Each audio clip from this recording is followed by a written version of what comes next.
Bismillahirrahmanirrahim. Assalamualaikum warahmatullahi wabarakatuh. Apa kabar sahabat hebat semuanya? Hari ini kita belajar bersama Bu Nur. Ya, kita belajar IPS. Materi IPS kita kali ini sebenarnya pengulangan materi tematik yang pernah Bu Nur ajarkan pada tema-tema sebelumnya. Untuk memulai, marilah kita buka dulu dengan lafaz basmalah. Bismillahirrahmanirrahim. Kegiatan ekonomi, materi yang tidak asing ya. Kegiatan ekonomi adalah kegiatan yang dilakukan manusia untuk memperoleh barang dan jasa.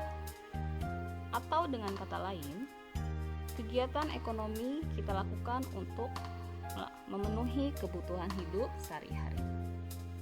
Kita mengenal ada kegiatan ekonomi yang pertama adalah produksi, yang pelakunya disebut sebagai produsen.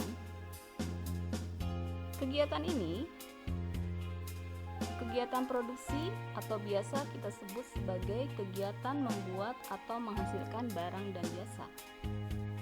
Produksi biasanya dilakukan oleh perusahaan besar maupun kecil dan bisa juga oleh perorangan. Bisa juga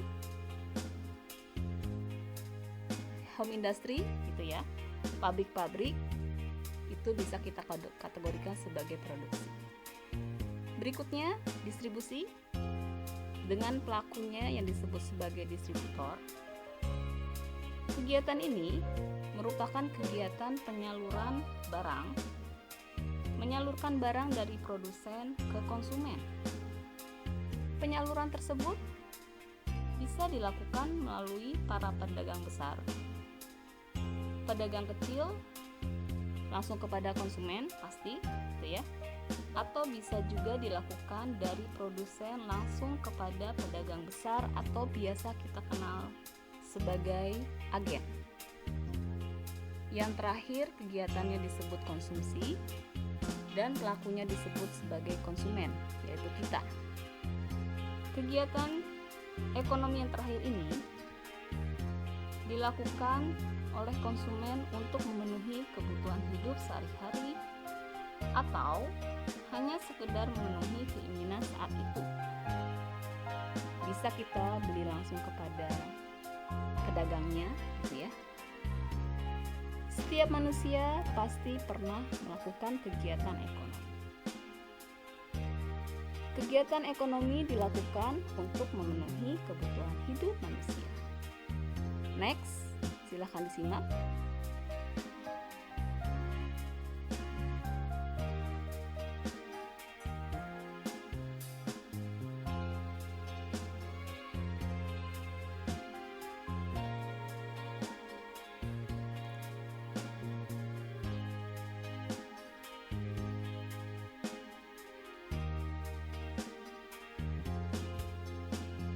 Adanya wabah COVID-19, sudah tentu kondisi sekarang sangat mempengaruhi kegiatan ekonomi kita. Dimulai dari terhambatnya kegiatan produksi yang otomatis pula akan mempengaruhi kegiatan penyaluran barang kepada konsumen. Dan di akhir akan mempengaruhi ketersediaan kebutuhan para konsumen, yaitu masyarakat secara umum.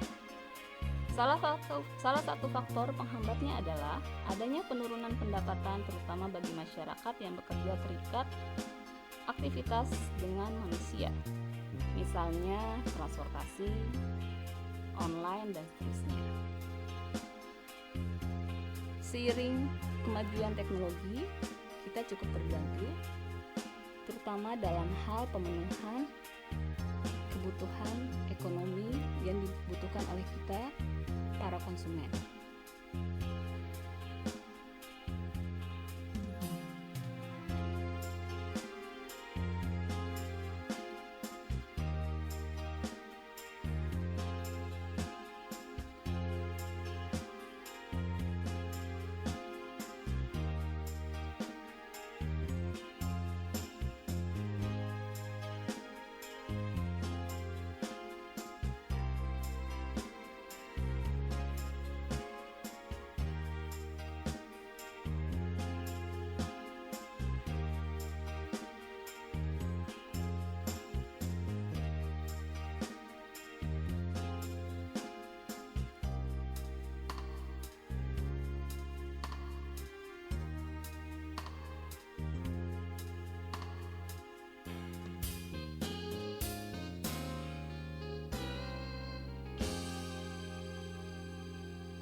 Oke, sahabat hebat semuanya.